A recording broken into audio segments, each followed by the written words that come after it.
I looked at Lloyd's photo on the bedside table and thought he would have known what to do. He always knew. It's been 3 years since he passed away, and I still talk to him as if he's just gone out to the garage and will be back any minute with another broken thing he's fixed. "What do you say, old man?" I asked, running my finger along the frame. "They're coming again today, and they'll talk about it again." The doorbell rang, right at 11, just as Douglas had promised. If my son weren't such a punctual stickler, I'd think he wasn't mine. "Coming!" I called, even though I knew he had a key. I walked slowly down the hallway, examining the familiar cracks in the walls. Lloyd and I had bought this house 35 years ago. It wasn't perfect. The kitchen was too small. There was only one bathroom upstairs, and the living room floorboards creaked. But we loved every inch of it. Our children grew up here. We celebrated birthdays, Christmas, and graduations here. Lloyd slipped away quietly one night without waking me. When I opened the door, I saw not only Douglas, but also Pamela. They rarely came together unless they had planned it in advance. "Mom," Douglas kissed me on the cheek. He was wearing a suit, even though it was his day off. "You look good." "Hi, Mom." Pamela hugged me tighter than usual. She smelled of expensive perfume. "I brought your favorite blueberry pie from that bakery." I suppressed a sigh. My favorite was apple, but I had long since stopped correcting them. "Come in," I said. "The kettle's just boiled." They walked into the living room, exchanging glances they thought I wasn't noticing. Pamela put the box of pie on the coffee table and looked around with barely concealed disapproval. "Mom, it's so dusty in here. When was the last time you cleaned?" "Tuesday," I replied, pouring the tea, "when Mrs. Potter came." "You're still hiring that woman?" Douglas frowned. "We told you she charges you too much." "She charges exactly what I'm willing to pay," I said, placing the cup in front of him. "And she's the only one who's willing to come for just 2 hours a week." "But that's not practical," Douglas said, taking a sip of tea and grimacing. It was too hot. He'd always been impatient. "You're spending money on cleaning a house that's too big for you to live in by yourself." Here we go. I mentally braced myself for another round. "Douglas, we've already discussed this." "Yes, but you're not listening to reason." He put his cup down. "Face the facts, Mom. You're 67. You live alone in a 2-story house with stairs that are becoming increasingly dangerous. Last winter, you couldn't clear the snow from the walkway and slipped. Once, I objected, and I didn't break anything." "That time," Pamela interjected, breaking off a piece of pie. "What about the next time? Doug and I can't keep coming over to check on you." "You come over every 2 weeks, and that's if I remind you," I thought, but kept it to myself. "I have neighbors," I said instead. "The birdies across the street always keep an eye on me." "They're in their 80s, Mom." Pamela rolled her eyes. "They need looking after themselves." Douglas took a folded brochure from his jacket pocket and placed it on the table. "We found a great place, the Quiet Harbor, only a 20-minute drive from here." I didn't take the brochure. I knew what was in it. Smiling elderly people playing board games, strolling through manicured gardens, eating in a bright dining room. It was as if the rest of your life turned into an endless cruise on a ship you couldn't get off. "I don't want to go to a nursing home," I said firmly. "It's not a nursing home, Mom," Pamela said, pushing the brochure closer to me. "It's a community for active retirees. You'll have your own apartment, but with round-the-clock medical care if you need it." "And no housework," Douglas added. "No snow shoveling, lawn mowing, fixing leaky faucets." "Lloyd taught me how to fix faucets," I said quietly. Pamela sighed and exchanged glances with her brother. "Mom, Dad's been gone for 3 years. You can't go on living as if he's coming back and everything will be the same." It wasn't fair. I knew Lloyd wasn't coming back. I woke up every day knowing that. Every night I went to bed alone in a bed that seemed too big.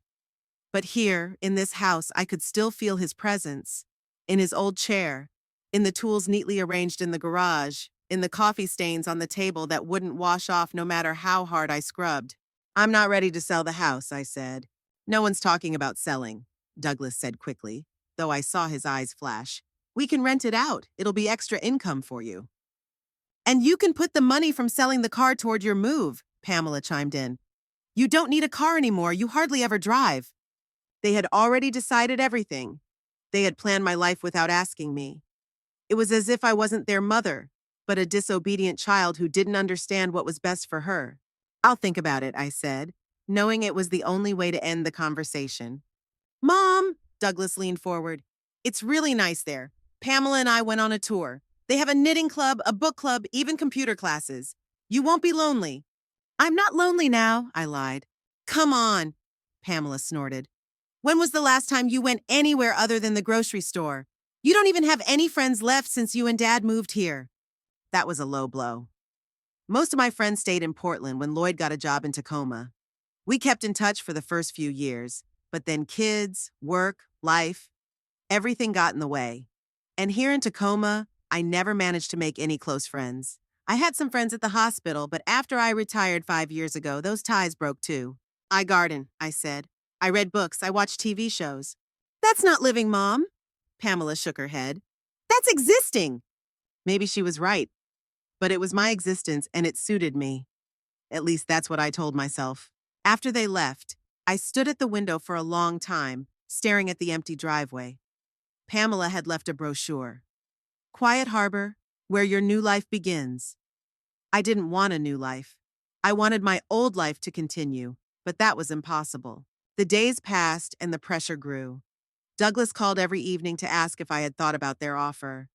Pamela sent photos of her daughter Lizzie with captions like, "She misses her grandmother so much," and "If you lived closer, we could see each other more often." I didn't remind her that she and Frederick lived only half an hour away, but visited me once a month if I was lucky. One morning, I woke up with a sharp pain in my back. It had been happening more and more often lately, the result of old injuries sustained during my years as a nurse. I usually took a painkiller and went about my business, but that day the pills didn't help. By noon, I could barely move. The phone was on the kitchen table and I was stuck in the living room, unable to reach it. It wasn't until evening, when the pain had subsided a little, that I was able to reach the phone and call Douglas. He rushed over in 40 minutes, even though it usually took an hour to get from his office to my house. "Why didn't you call earlier?" he asked urgently, helping me sit more comfortably. "I didn't want to bother you," I replied. "You were working." "Mom?" he said, sitting down next to me on the sofa. What if it had been something serious? A stroke? A heart attack? You could have died here, alone, and no one would have known. His words hit harder than he probably intended. I imagined myself lying on the floor and no one coming. How long would it be before someone got worried? A day? 2? A week? "There are emergency call buttons in every room at the Quiet Harbor," Douglas said softly, as if reading my mind. "And the nurse makes rounds twice a day." That night, when the pain subsided enough for me to fall asleep, I dreamed about Lloyd. He was sitting in his chair reading the newspaper, just like he did every Sunday morning. "You have to move on, Maggie," he said without looking up from the newspaper. "I'm not going back, and you can't live in the past." "I don't want to move on," I replied. "I don't want to leave here. It's just a house." He finally looked at me, and his eyes were as blue as they had been the day we met. "It's not the walls that matter. It's the memories, and they're always with you." I woke up with my cheeks wet from tears. The next day, I called Douglas and told him I wanted to see Quiet Harbor. He was so happy that he didn't notice the lack of enthusiasm in my voice. The Quiet Harbor was exactly as it appeared in the brochure. Well-kept grounds, a modern building, wide corridors with handrails, friendly staff who smiled a little too eagerly. The apartments, living units, as the elegant woman giving the tour called them, were small but functional. There was a living room with a kitchenette, a bedroom, and a bathroom with handrails and a seat in the shower. "You'll like it here, Mrs. Hayward," the administrator assured me. "We have a very friendly community." I looked at the elderly people sitting in the common room. Some were playing cards, others were reading, and still others were just staring into space. They looked resigned, as if this were their final destination, the last stop before. I didn't want to think about what came next. "It's nice here," I said to Douglas as we drove away, "but I'm not sure."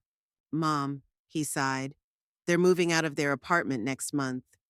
If we don't put down a deposit now, someone else will take it. And then we'll have to wait, maybe several months." "I'm not ready to make a decision today." "When will you be ready?" He gripped the steering wheel tighter. "After you fall down the stairs or when your back gives out completely?" "Mom, understand, Pamela and I are worried about you. We want to make sure you're okay." "I know," I said quietly. "Then why are you resisting? It's for your own good." I wanted to tell him the truth. That it wasn't the move itself that scared me, but what would happen afterwards. How quickly they would forget the way to my house once I was no longer a burden they had to worry about, but an inconvenient reminder that was best left alone. How they would sell off my things, deciding what was important and what wasn't, not understanding that every little thing in this house had a story. I'll think about it, I said again. At home, I took out my photo albums. There was Douglas on his first bike, so proud with a bandage on his knee. There was Pamela in her prom dress, radiant and full of hope. There was Lloyd and me on our 25th anniversary, both a little overweight, with wrinkles around our eyes, but happy. When did they stop being my children and become these strangers who look at me like I'm a problem that needs to be solved? The next day, Pamela and Lizzie arrived. My granddaughter was 9, and she was at that age when you start to notice awkward adult situations but don't quite understand them yet. "Grandma, are you really moving?" she asked, helping me bake cookies. "Mom said you're going to live in a special place for old people." "I haven't decided yet, dear," I replied, showing her how to roll out the dough. "What do you think?" She frowned, carefully cutting out a star shape with a cookie cutter. "I don't want you to leave. Who will teach me how to bake cookies? I bet there's no oven in your new place." "Actually, there is a small kitchen," I said, "but it's not as cozy as this one." "Then why do you want to move there?" "Good question." I looked at Pamela, who was sitting at the table, buried in her phone. "Your mom and Uncle Douglas think I'll be safer there." "What do you think?" It sounded so simple coming from a child's mouth. What did I think? When was the last time I listened to my own opinion instead of what other people told me? "I think I need to think about it some more," I replied, kissing her on the top of her head. But I didn't have much time to think. 2 days later, Douglas called and said he had put down a deposit on the apartment in Quiet Harbor. "What did you do?" I couldn't believe my ears. "Mom, I know you're angry, but it's the only way. They wouldn't have kept the apartment without payment, and you couldn't make up your mind." "Because I don't want to move there," I almost shouted. "It's my home, Douglas, my choice."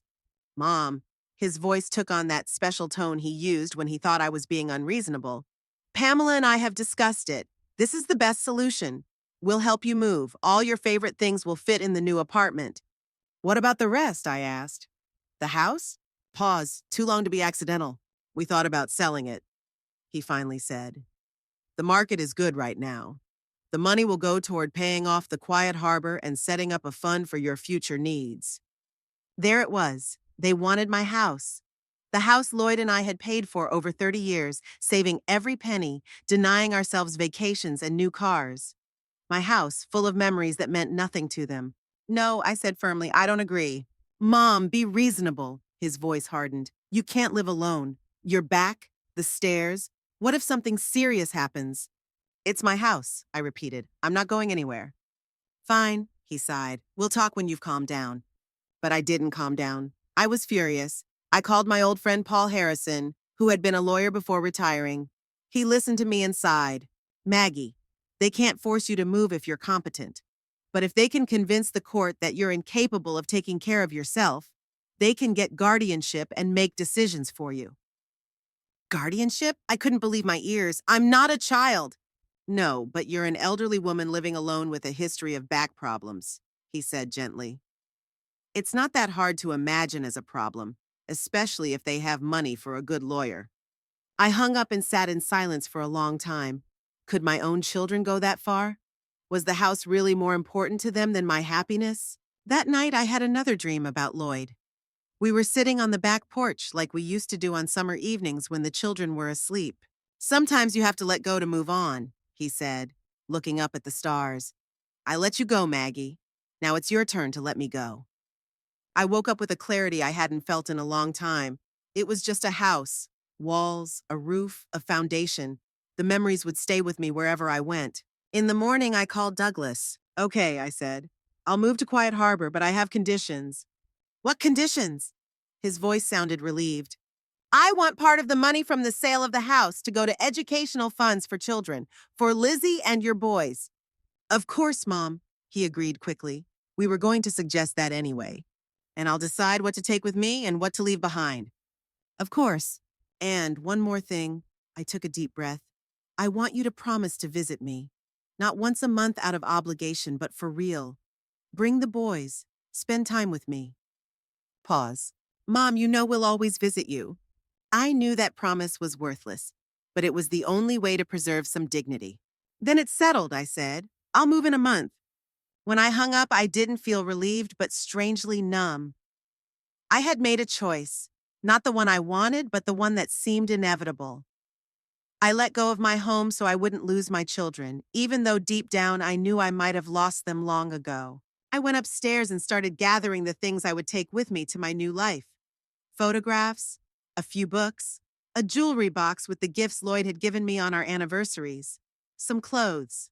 My life was shrinking to the size of a one-room apartment, but I was determined to make it my own, no matter what. Well, Lloyd, I said, looking at his photo, it looks like we're starting a new chapter. I hope you would have approved. And although he didn't answer, of course, I thought I heard him laugh, warm and encouraging as always. My first night at the quiet harbor was sleepless. I lay on the uncomfortably hard bed and listened to unfamiliar sounds. The muffled hum of the air conditioner, footsteps in the hallway, distant laughter from the common room where night owls were playing cards. My new apartment, premium class as they called it in the brochure, was clean, functional, and completely faceless. I had brought my photos, books, and a few small items, but they seemed out of place in this sterile space with beige walls and gray carpet. Even the smell was different, a faint scent of lemon cleaning products and something else I could only describe as the smell of an institution. My move went quickly and efficiently. Douglas hired a team of movers who packed everything I wanted to take with me and delivered it to Quiet Harbor in one morning. Pamela helped me unpack, hang up my clothes, and organize my toiletries. "See, Mom, it's so convenient here," she said, pointing to the handrails in the bathroom and the emergency call button next to the bed. "And everything is on one level. No stairs." I nodded and smiled, unable to tell her that these conveniences made me feel not protected, but helpless. Old. Useless. When they left, I sat down on the edge of the bed and allowed myself to cry for the first time that day. Not loudly, not hysterically, just quiet tears for the life I had left behind. For the house where I had spent 35 years. For the feeling of independence that I now realized had been so important to me. In the morning, I forced myself to get up early, wash, and get dressed. I put on my best everyday dress, dark blue with a small floral pattern, and even applied some light makeup. Lloyd always said it made me look more confident, and right now I needed all the confidence I could muster. Breakfast at the Quiet Harbor was served from 7 to 9 in the communal dining room. I deliberately arrived closer to 8, hoping that by then there would be enough people there to not stand out, but not so many that I would feel overwhelmed. The dining room was a spacious room with round tables for 4 and 6. Most of the tables were already taken, and I froze in the doorway, not knowing where to sit. "You must be Mrs. Hayward," I heard a voice say beside me. Turning, I saw a woman about my age with short gray hair and bright blue eyes. "I'm Virginia Mercer. I was told we had a newcomer." "Margaret," I replied, holding out my hand, "but you can just call me Maggie." "Then I'm just Ginny," she smiled, shaking my hand. "Come join us, Maggie. We don't bite, I promise." She led me to a table where 2 people were already seated. A heavy-set man with a bushy gray mustache and a thin woman with bright red hair that was obviously dyed. "This is Harold Pierce, former accountant and champion of the Quiet Harbor Chess Club," Virginia introduced. "And Martha Winston, our local bridge star." "Welcome to the Club of Misfits," Harold grinned, shaking my hand. "Don't mind him," Martha rolled her eyes. "He thinks he's a comedian." "Has there been a single joke you've liked in the 3 years we've known each other?" Harold parried. "There has, but you haven't told it yet," Martha replied, and they both laughed, clearly continuing a long-standing good-natured argument. I sat down next to Virginia, feeling a little awkward but grateful for the invitation. "So, what brings you to our little paradise?" Martha asked, spreading butter on her toast. "The kids insisted." "Martha!" Virginia scolded her. "You can't ask that so directly." "Why not?" Martha shrugged. 90% of the people here are here for that reason. The other 10% are here because they're widowed and don't want to be a burden on their families, which is basically the same thing. I couldn't help but smile at her bluntness. "Yes, the children insisted," I admitted. "They were worried that I couldn't manage on my own after my husband died." "And they sold your house, right?" Harold shook his head. "Classic." "They're still planning it," I replied. "But yes, it's part of the plan." My son sold my house 2 weeks after I moved here, Harold said. He didn't even wait for me to unpack my boxes. And then he had the nerve to say he got less than he expected, so he couldn't subsidize my stay here as generously as he promised. Harold has a difficult relationship with his son, Virginia explained, seeing my surprise at such candor. But not all the stories here are so grim. My daughter, for example, visits me every weekend. She brings my grandchildren. Because she lives 20 minutes away, and you look after the children when she and her husband want to go out, Martha remarked. So what? Virginia shrugged. I enjoy spending time with my grandchildren, and she needs help. It's a win-win situation. Breakfast turned out to be surprisingly pleasant. The food was simple but delicious. Eggs, toast, fruit, oatmeal. The company at the table was even better. They didn't try to be overly delicate or treat me like a fragile newcomer. They just included me in their conversation like an old friend. After breakfast, Virginia offered to show me around. You've probably already had the official tour, but I'll show you the real safe haven, places to hide when you want to be alone, the best benches in the garden, and which staff members really care about us and which are just working their shift. We walked for almost 2 hours. The quiet harbor turned out to be bigger than I thought. In addition to the main building with apartments and common areas, there was a large garden with paths, gazebos, and even a small pond with fish. This is my favorite place, Virginia said as we sat down on a bench by the pond, especially early in the morning when no one else is around. Sometimes hummingbirds come. Have you been here long? I asked. 4 years, she smiled. I moved here after I retired. I taught English literature in high school for 35 years. Did you decide to move here yourself? I couldn't help asking. Yes and no, she sighed. After my husband died, the house became too big and empty. My daughter suggested this option and it seemed reasonable, but sometimes I miss my old garden. The freedom to come and go as I please without having to check in with the staff. I nodded understandingly. That was exactly what I was afraid of. Losing my independence, feeling like I was being watched. But there are advantages here too, Virginia continued. I've made new friends. I don't have to worry about changing a burnt-out light bulb or fixing a leaky faucet. And, she lowered her voice to a conspiratorial whisper, we have secret wine parties in the lounge after lights out. I laughed, feeling some of the tension leave me. Maybe this place wasn't so bad after all. Maybe I could find my niche here, my rhythm, my new normal. But that illusion began to fade within a week when Douglas arrived with news about the house. We found buyers, he said, sitting across from me in the small living room of my apartment. A young couple with a child. They're offering a good price. That was fast, I said, trying to keep my voice neutral. The market's booming right now, he shrugged. It would be foolish to pass up an opportunity like this. What about my things? I asked. There's still a lot left. Pamela and I will sort everything out, he said quickly. We'll bring what you need here, the rest. Well, we'll figure something out.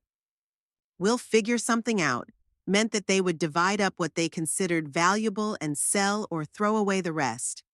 I knew that, but I didn't argue. What was the point?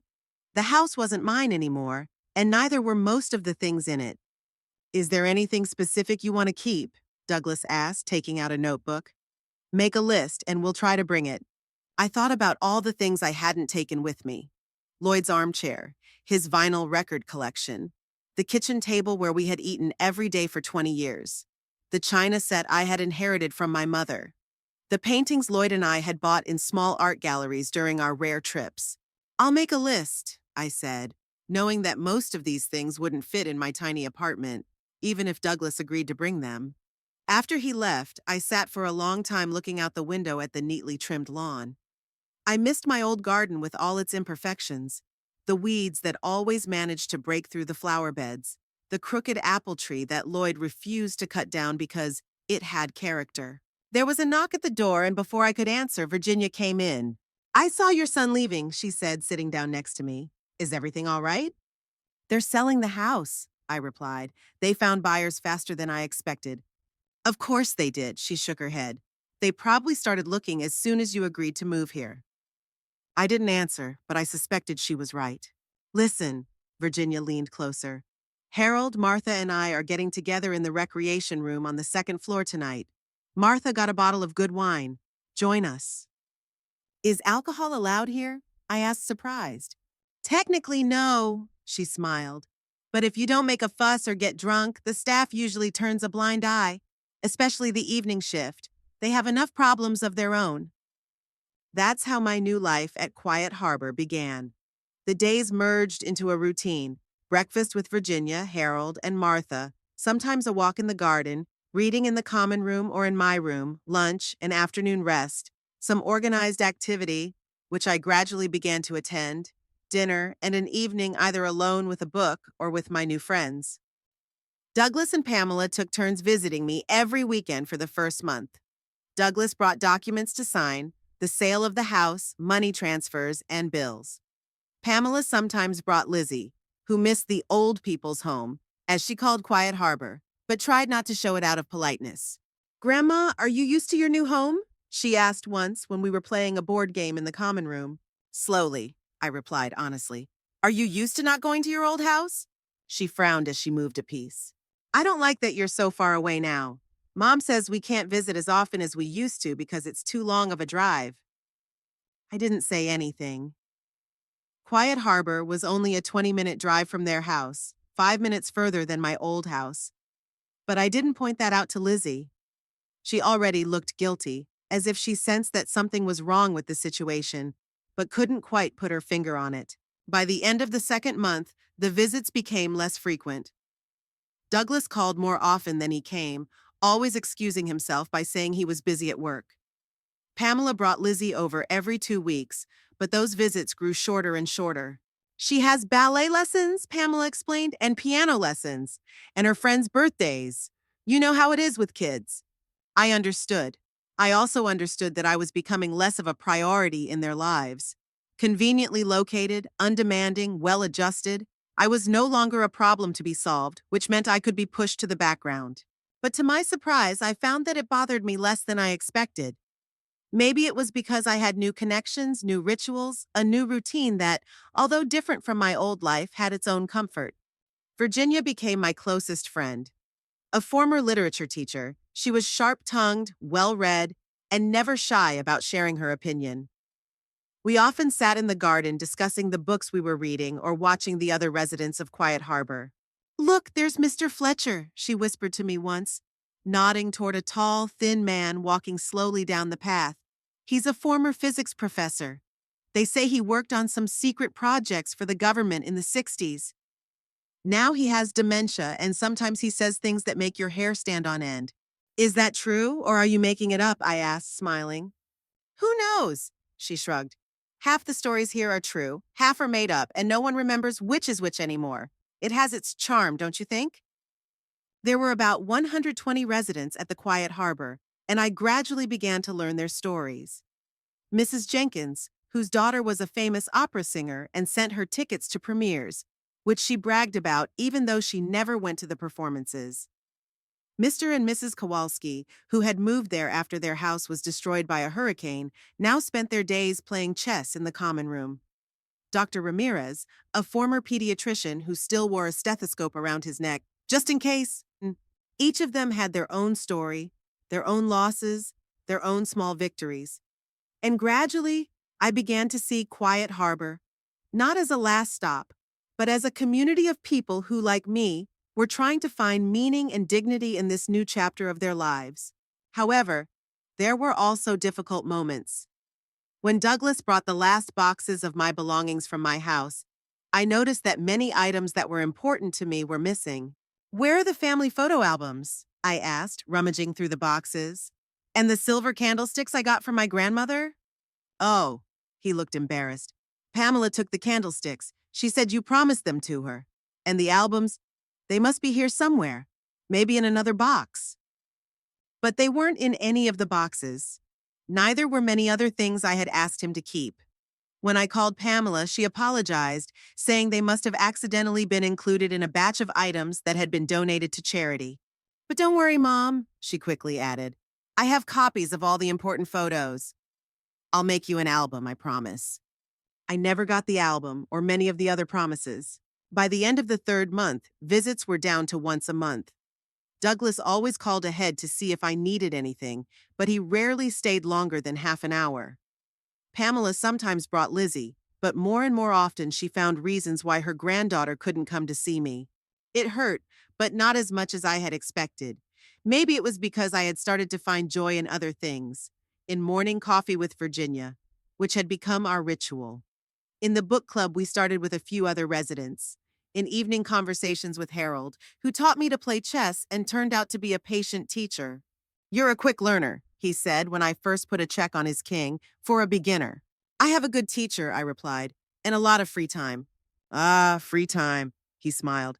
"The most valuable resource at our age and the most devalued by society."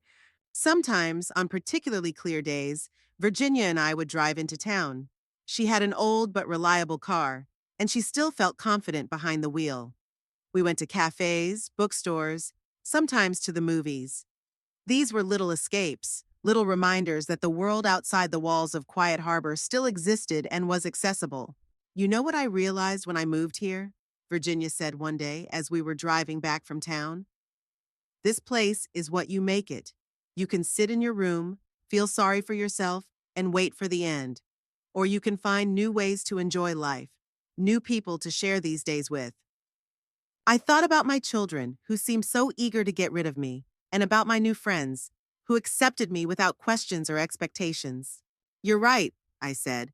"I thought it was the end, but it's just a different beginning." "Exactly," she smiled. "And who knows what other surprises await us?" I couldn't have known then how prophetic her words would be. I couldn't have foreseen how soon my life would change again, or how unexpected that change would be. But at that moment, watching the sun set through the windshield of Virginia's old Buick, I felt a strange sense of calm. My new reality wasn't perfect. It was filled with loss, compromise, and small disappointments. But it also held new connections, new discoveries, and glimpses of joy I hadn't expected to find. And maybe, I thought, watching the sun sink below the horizon, painting the sky shades of pink and gold, maybe that was enough. Maybe that was the art of aging, finding beauty and meaning even when life became smaller, quieter, simpler. The idea of the lottery came up spontaneously during one of our evening get-togethers with wine in the second-floor family room. Harold was reading the newspaper and suddenly whistled. "The jackpot is up to 80 million," he said, pointing to the headline. "Can you imagine what you could do with that kind of money?" "Buy an island and escape from your children," suggested Martha, filling her glass. "Or hire a personal masseur," Virginia said dreamily. "Young and handsome." We laughed, but then Harold suddenly became serious. "Why don't we give it a try?" he asked. "Let's start a lottery pool. Everyone contributes $10 a week, and if we win, we split it evenly." "The odds of winning are astronomically low," I pointed out. "Yes, but they do exist," Harold replied. "What have we got to lose? $10 a week is less than a cup of coffee a day." "I'm in," Martha agreed immediately. "I've always wanted to send my son-in-law far away, and better to do it sitting on a pile of money." Virginia agreed too, and everyone looked at me. "All right," I said, raising my hands in surrender. "Why not? Although I don't believe we'll win anything." And so our little lottery club began. Every week, Harold collected money from us and went to the store to buy tickets. We chose the numbers together, often arguing about which ones were luckier. Martha insisted on her grandchildren's birthdays. Virginia preferred simple mathematical sequences, and Harold swore he had a system based on statistical analysis of previous draws. I didn't really get into the arguments. For me, it was just entertainment, a way to pass the time, an excuse for jokes and fantasies. We often discussed what we would do with the winnings, and these conversations became more and more absurd with each passing week. I would hire a detective to find out where my collection of porcelain figurines went, which my son accidentally forgot to pack when he moved, said Martha. "I'd buy that vintage Corvette I've dreamed of all my life," Harold would dream, "and I'd drive it so slowly that all the young drivers would go crazy." Weeks went by, and we didn't win anything bigger than $50, but that didn't dampen our enthusiasm. There was something hopeful about the ritual itself, the way we got together, picked our numbers, dreamed the impossible. And then in the 7th week, it happened. It was Wednesday, the day of the drawing. We gathered in Harold's room to watch the broadcast on TV.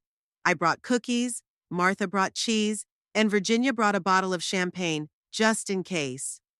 We joked that she had wasted her money, but she just winked and said she had a good feeling about it. The drawing began. Harold held our ticket, checking the numbers. The first ball rolled out, a match. The second, another match. By the third ball, we had stopped joking and were watching the screen with bated breath. Third, fourth, fifth, all matched. My God, whispered Virginia. One more and we'll win at least a big secondary prize. The last ball rolled out slowly, as if in slow motion. We watched, not believing our eyes, as the number that Martha had insisted on including appeared on the screen, her youngest granddaughter's birthday. We won? Harold asked uncertainly, looking back and forth between the ticket and the screen. Check again, Martha demanded, snatching the ticket from him. Oh my God, we won! The room erupted in shouts, laughter, and tears. Virginia opened the champagne, the cork hitting the ceiling and leaving a mark that Harold later refused to paint over, calling it a monument to a momentous occasion. We couldn't believe it. 85 million divided by 4 minus taxes was still more money than any of us had ever had or dreamed of having. What are we going to do? I asked when the initial euphoria had subsided a little. For starters, don't tell anyone, Harold said firmly. We need to consult a lawyer to find out how best to collect the winnings and minimize taxes. But we can't hide it forever, Virginia objected. Especially here, where news spreads faster than the common cold in winter. She was right. By the next day, the whole of Quiet Harbor was buzzing. No one knew the exact amount, but everyone knew we had won something big. The staff looked at us with poorly concealed curiosity, and other residents approached us with congratulations and not very subtle hints about how they could use the money. Harold insisted that we hire one lawyer for all of us, and we agreed. Mr. Thompson, a gray-haired man with kind eyes and a sharp mind, came to the Quiet Harbor the next day and spent several hours with us explaining all the legal and financial aspects.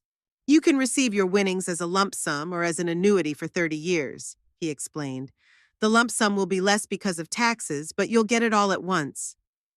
We chose the lump sum. At our age, 30 years seemed too optimistic.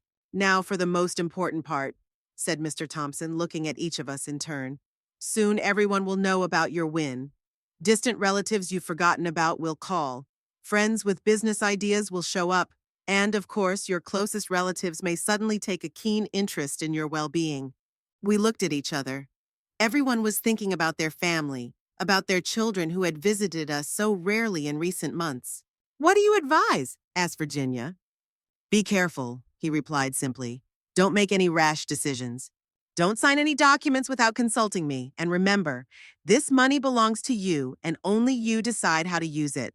The news of our win made it into the local newspapers 3 days later. A group of retirees from Quiet Harbor wins record jackpot, read the headline. Our names weren't mentioned, but there was a photo of the building and a mention that the winners were 2 men and 2 women between the ages of 65 and 75. The phone in my room rang at 7 the morning after the article was published. It was Douglas. Mom? His voice sounded strangely tense. Are you okay? Of course, dear, I replied, stifling a yawn. Why do you ask? He hesitated. I read in the newspaper that someone in Quiet Harbor won the lottery. I thought you might have heard something about it. I hesitated. Mr. Thompson had advised me not to tell anyone about the win until all the formalities had been settled. But this was my son. He would have found out sooner or later. Actually, I said slowly, it was me. Harold, Virginia, and Martha and I. We started a lottery pool a few weeks ago. The silence on the other end of the line was so long that I wondered if the connection had been broken. Douglas? Yes, I'm here, his voice sounded strange. That's amazing, Mom. How much did you win? 85 million between the 4 of us, I replied. After taxes, that's about 15 million each. Another pause. 15 million, he repeated as if he couldn't believe it. Mom, this changes everything. Really? I asked innocently. What exactly does it change? Well, you won't be financially dependent on us anymore, he said quickly. And you can, do whatever you want, travel, maybe even move to a nicer place. I like Quiet Harbor, I said. I have friends here. Of course, he agreed hastily. I just thought, maybe you'd like to live closer to us. We could find you a nice house near us, or even you could live with us. We have a guest room, I closed my eyes. Here it was. Not a day had passed since the newspaper article, and my son, who hadn't found the time to visit me in the last 2 months, was suddenly offering me a place to live. "That's very kind of you, Douglas," I said as calmly as I could. "But let's not rush into any decisions. I just got this news myself and haven't decided what I'm going to do yet." Of course," he said again. "Just know that we're always happy to see you. Renee and the boys and I were thinking of stopping by this afternoon, if you don't mind." Renee and the boys, whom I hadn't seen since last Christmas. "I'd love to see you," I said. "Come over for dinner." I hadn't hung up yet when the phone rang again. This time it was Pamela. "Mom!" she exclaimed without preamble. "Is it true? Did you win the lottery?" "Good morning, Pamela," I said. "Yes, it's true. Me and 3 other residents of Quiet Harbor." "Oh my God!" she almost squealed. "How much? How much are you getting?"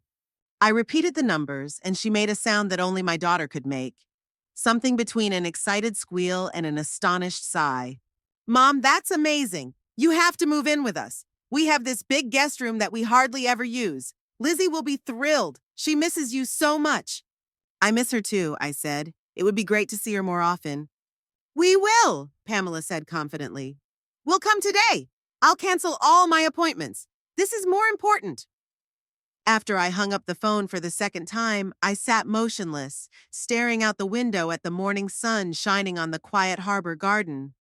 The feelings that swirled inside me were complex: joy at winning, bitterness at how quickly my children had remembered me once the money appeared, and a strange, unexpected feeling of power. By noon, my little apartment in Quiet Harbor had become the center of attention. Douglas arrived first, with Renee and their 2 teenage sons, Jason and Alex. The boys, whom I hadn't seen in almost a year, had grown and become even more awkward in my presence. They hugged me uncertainly when Renee pushed them forward, then immediately buried their faces in their phones. "They're so happy to see you, Mom," Douglas said, shooting his sons a warning glance which they ignored. "We all are." Renee, my sister-in-law, who had always been polite but distant toward me, suddenly became extremely attentive. "Margaret, you look beautiful!" she exclaimed, helping me set out the teacups, although she had never shown such initiative before. "That color suits you so well." I had worn that blue dress for 3 years, including last Christmas when we last saw each other. But Renee seemed to have noticed it only now. We had barely sat down when Pamela arrived with Frederick and Lizzie. My granddaughter, the only one who seemed genuinely happy to see me, threw her arms around my neck. "Grandma, I missed you so much," she exclaimed. "Mom said you're rich now. Is that true?" "Lizzie," Pamela scolded her, smiling stiffly. "You can't ask about money like that." "But you said yourself in the car that Grandma is a millionaire now and we should," Lizzie began. But Frederick coughed, and she fell silent, looking at her mother in embarrassment. "Children," Pamela laughed nervously. "They're so direct." I hugged Lizzie and sat her down next to me on the sofa. "Yes, dear, I won the lottery with my friends, but the money hasn't come in yet, so technically I'm not a millionaire yet." "But you will be soon," Frederick remarked, who usually preferred to remain silent in family conversations. "It must be very exciting." "Very," I agreed. "My friends and I haven't decided what we're going to do with all the money yet." "Well, obviously you need to get out of this place," said Douglas, looking around with ill-concealed contempt. "It was fine while you had no choice, but now—" "I like it here," I replied calmly. "I've made friends. I have things to do." "But it's a retirement home, Mom," Pamela interjected. "You deserve better." "The Quiet Harbor is a community for active seniors," I quoted from the brochure they had shown me. "Isn't that what you said when you convinced me to move here?" They exchanged quick glances. "Of course," Douglas said hastily. "But now, with your new opportunities, you could live anywhere, in a luxurious penthouse or in a beautiful house by the ocean. Or with us," Pamela added. "We'd love to have you closer to the family." I suppressed a smile. Less than 6 months ago, they couldn't wait to get rid of me. Now, with $15 million behind me, I was suddenly a welcome member of the family. There was a knock at the door, and without waiting for a reply, Virginia entered. She glanced around my crowded living room and raised an eyebrow. "Oh, you have guests," she said with a hint of irony. "How nice." "Virginia," I smiled, genuinely pleased to see her. "Meet my family. This is my son Douglas with his wife Renee and their sons, and my daughter Pamela with her husband Frederick and their daughter Lizzie." "Very nice." Virginia said, although her tone suggested otherwise. I just wanted to say that Harold, Martha, and I will be in the garden if you'd like to join us later. Thank you, I replied. I'll be sure to join you. When she left, Pamela leaned toward me. Is that one of your lottery friends? She asked, as if she were talking about something indecent. Yes, I nodded. Virginia is a former literature teacher. She's a very educated and interesting woman. Pamela looked unconvinced. And you just decided to play the lottery together? Are you sure didn't take advantage of you? Pamela, I couldn't hide my indignation. What do you mean? Nothing, she said quickly. It's just, you've always been so trusting, and here among strangers. They're not strangers, I snapped. They're my friends. And the lottery idea was Harold's to begin with, but we all agreed to participate. Everyone put in the same amount. Of course, Mom, Douglas interjected in a conciliatory tone. Pamela is just worried about you. We all are. I took a deep breath, trying to calm down. They had only been here for half an hour, and I could already feel the old irritation returning. How they always talked down to me, as if I were incapable of making my own decisions.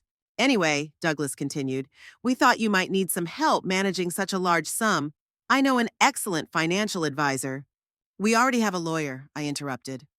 Mr. Thompson, he's helping us with all the formalities. A lawyer is good, Douglas nodded, but you'll also need an investment advisor, an accountant, maybe a real estate specialist.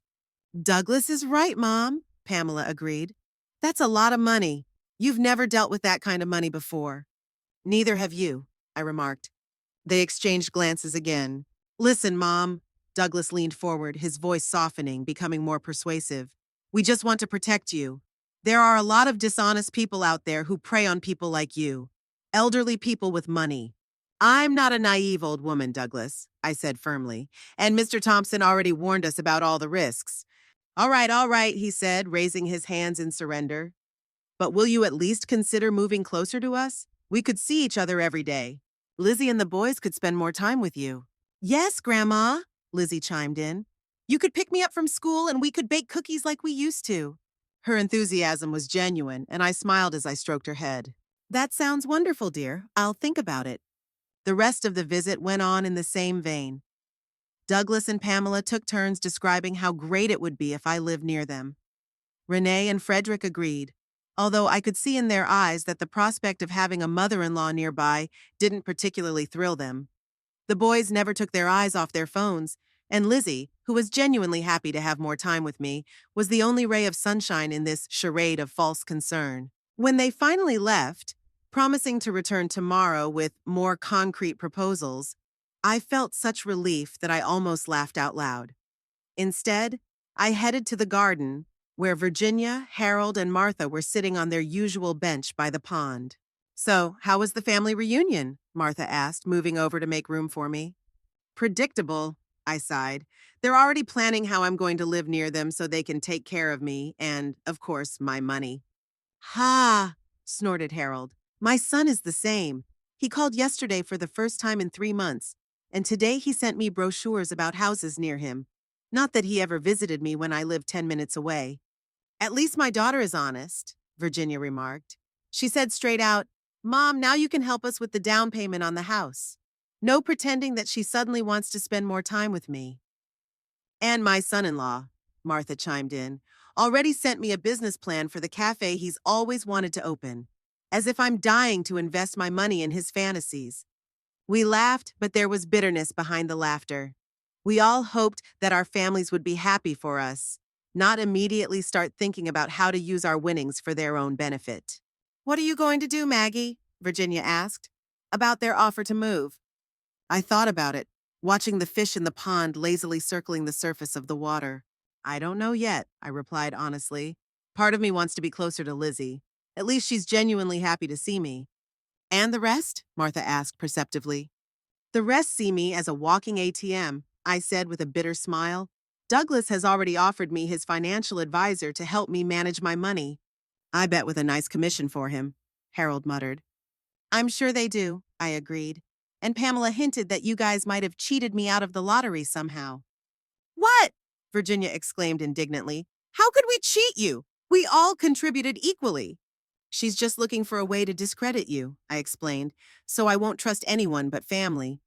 Classic tactic, Harold nodded. Isolate the target from other sources of support. You watch too many crime shows, Martha chided him, but without much conviction. The next few days turned into a siege. Douglas and Pamela showed up every day, sometimes together, sometimes separately, always with new ideas for how I could spend my money. With their help, of course. Douglas found the perfect house just 2 blocks from his own. A luxurious mansion that cost an exorbitant amount of money. You won't have to spend all of it, he assured me. Just a portion. And think how convenient it will be to live so close to us. Pamela, in turn, suggested I buy a house next to their new home, which they hadn't purchased yet, but had their eye on and were just a little short on the down payment. It would be so great for Lizzie, she insisted. You could pick her up from school when Frederick and I are at work. I nodded, smiled, and said I'd think about it.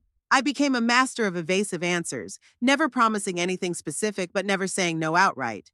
The staff at the Quiet Harbor watched this parade with ill-concealed skepticism.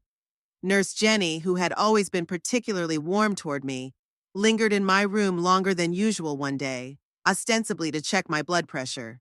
You know, Mrs. Hayward, she said, lowering her voice, we've seen this before. After wins or inheritances, families suddenly remember their elderly relatives. I know, I replied. Believe me, I have no illusions about their sudden interest. All right, she patted my hand. Just remember, you don't have to give anything to anyone. That money is yours.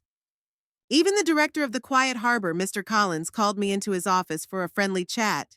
Mrs. Hayward, he began, folding his hands on the table, I would like to remind you that if you decide to stay with us, we could discuss improving your living conditions.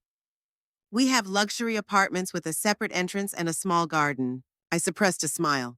Even the Quiet Harbor didn't want to miss out on its share. Thank you, Mr. Collins, I replied politely. I'll take that into consideration when making my decision. In the evenings, when the influx of visitors had subsided, my friends and I would gather in the lounge and share stories about how our families were trying to get their hands on our money. It became a kind of therapy, laughing at the absurdity of the situation, finding comfort in the fact that we were all in the same boat. My son sent me a real estate agent yesterday, Harold said. Right here to my room, without warning. And my daughter, Virginia chimed in, suddenly remembered that I've always dreamed of traveling to Europe. She suggested organizing a family trip. At my expense, of course. My son-in-law has already made a list of cars he'd like to buy. Martha rolled her eyes, as if I'm going to spend money on his boyish toys. But behind all the jokes and complaints lay real disappointment. We all hoped that our families would be happy for us, that they would see our win as an opportunity for us to finally live for ourselves, not as a source of funding for their desires. One evening, after a particularly exhausting day, when Douglas and Pamela came home together and argued for nearly 2 hours about which of them I should live with, I sat on my bed and looked at Lloyd's photo. What would you do, old man? I asked quietly. What would you do with children who only remembered you when you had money? Of course, there was no answer. But as I looked into his smiling eyes in the photograph, I suddenly felt a remarkable clarity. Lloyd always said that family was the most important thing, but he also believed in fairness and that respect had to be earned. The money arrived in my account on Tuesday morning. Mr. Thompson called personally to let me know and added that all tax issues had been resolved. My share of the winnings, after all deductions, was $15,300,000, an amount I couldn't even imagine, let alone own. Congratulations, Mrs. Hayward, Mr. Thompson said. You are officially a millionaire. I thanked him and sat down on the edge of the bed, looking out the window at the morning sun bathing the Quiet Harbor garden in golden hues. Strangely, I didn't feel euphoric or even particularly happy.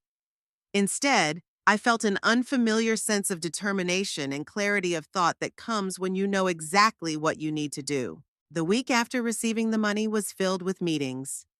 First, with a financial advisor recommended by Mr. Thompson, a level-headed middle-aged woman named Alice Chen, who helped me develop an investment strategy that would provide a stable income and protect my principal. This money can work for you for the rest of your life and still be there for your heirs, she explained, showing me graphs and tables. The key is not to give in to impulsive decisions and not let others manage your finances. Then I met with a real estate agent, another recommendation from Mr. Thompson. Rebecca Morgan, an energetic woman with short hair and a penetrating gaze, listened to my wishes and nodded. I know of a few suitable options, she said. Give me a few days and I'll put together a list for you to look at. All the while, Douglas and Pamela continued their siege. They called every day, visited every other day, always with new ideas, plans, and suggestions. Douglas found the perfect house next door to his, which was almost twice the market price. Pamela suggested buying a house for her and Frederick and moving into their guest room. Think about it, Mom, she urged. You'll be surrounded by family, no loneliness. I smiled, nodded, and said I was considering all options. They left satisfied, confident that I was about to accept their offer. Meanwhile, I continued with my preparations. Virginia was my main support and accomplice. After I shared my plans with her, she was enthusiastic. It's perfect, Maggie, she said as we sat in the garden, away from prying ears. Absolutely perfect. Are you sure you don't mind? I asked. It's a big step. At my age, she smiled. Any step forward is a victory over stagnation. Of course I don't mind. I'm thrilled. Harold and Martha also supported my plan, although Harold was hesitant at first. Are you sure you want this? He asked. You can afford anything. A mansion on the ocean front, a penthouse in the city center. I don't want a mansion or a penthouse, I replied. I want a home that is truly mine, a place where I'll feel safe and comfortable without having to answer to anyone. Martha patted me on the arm. You've always been the smart one, Maggie, she said.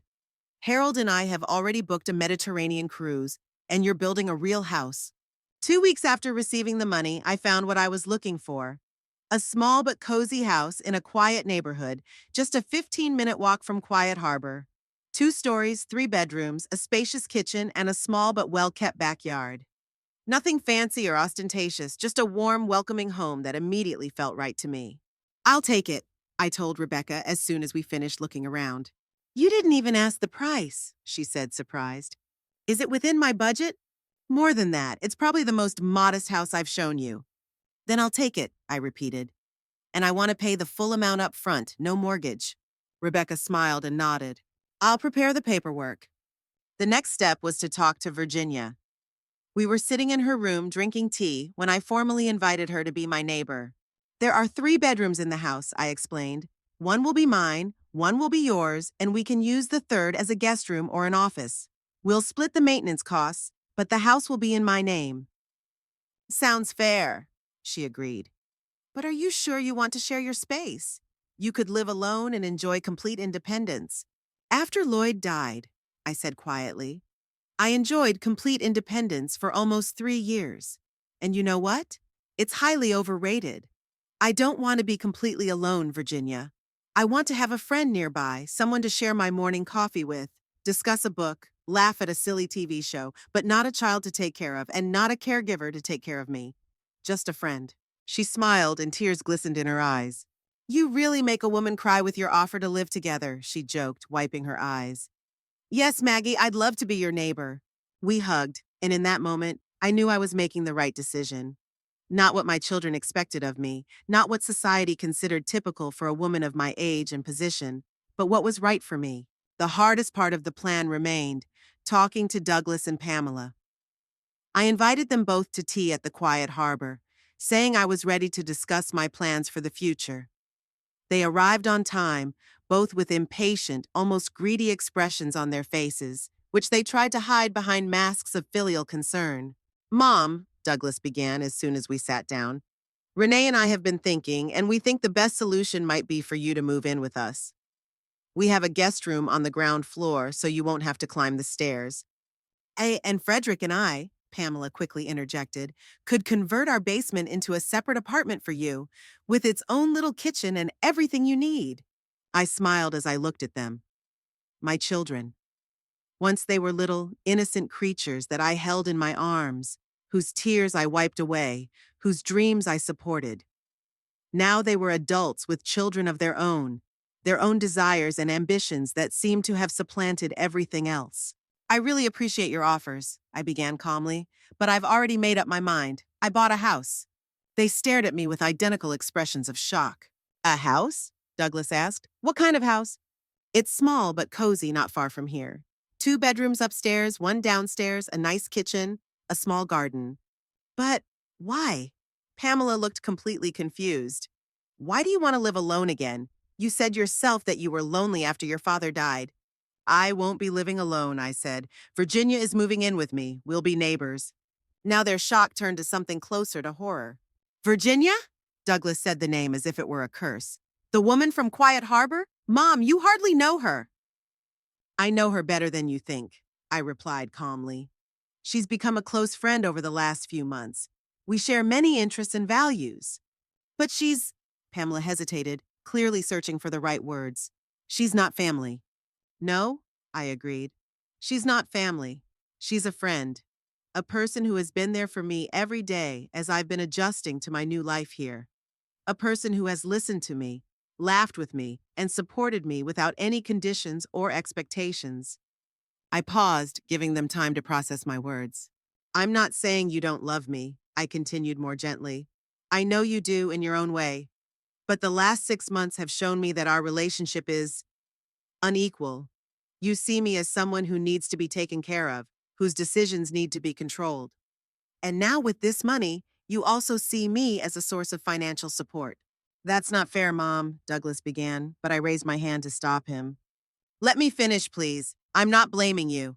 It's natural to want the best for your children, to strive to provide them with financial stability. And I'm going to do that, but on my terms.